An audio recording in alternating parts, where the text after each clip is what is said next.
वृंदावन की हरी भरी वादियों में एक दिन सब कुछ बहुत शांत था। यमुना का जल धीरे धीरे बह रहा था और पेड़ों पर बैठे पक्षी मधुर गीत गा रहे थे।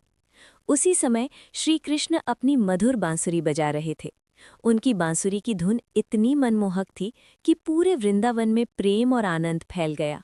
जैसे ही बांसुरी की धुन हवा में गूंजी, जंगल के सभी जीव जंतु उस संगीत को सुनने के लिए इकट्ठा होने लगे।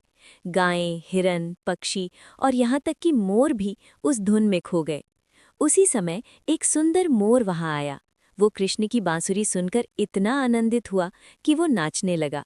उसका नृत्य इतना अद्भुत था कि आसपास खड़े सभी गोप गोपियां और राधा भी मंत्रमुग्ध हो गए। मोर बहुत देर तक नाचता रहा। नृत्य के अंत में उसकी आंखों से आनंद के आंसू निकल आए। वो धीरे धीरे श्रीकृष्ण के पास आया और विनम्रता से झुक गया। कृष्ण मुस्कुराए और बोले, हे सुंदर मोर, तुम्हारा नृत्य तो बहुत अद्भुत था। तुमने मेरे संगीत को और भी सुंदर बना दिया।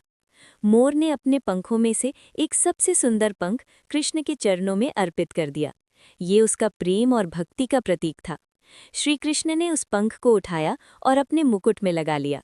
उन्होंने कहा, ये पंख मुझे हमेशा याद दिलाएगा कि सच्चा प्रेम और भक्ति कितनी सुंदर होती है। तभी से श्री कृष्ण अपने मुकुट में मोर पंख धारण करते हैं। मोर पंख केवल सजावट नहीं है, बल्कि ये प्रेम, विनम्रता और प्रकृति के साथ एकता का प्रतीक है। कहा जाता है कि मोर पंख का रंग और आकार संसार की सुंदरता और विविधता को दर्शाता है।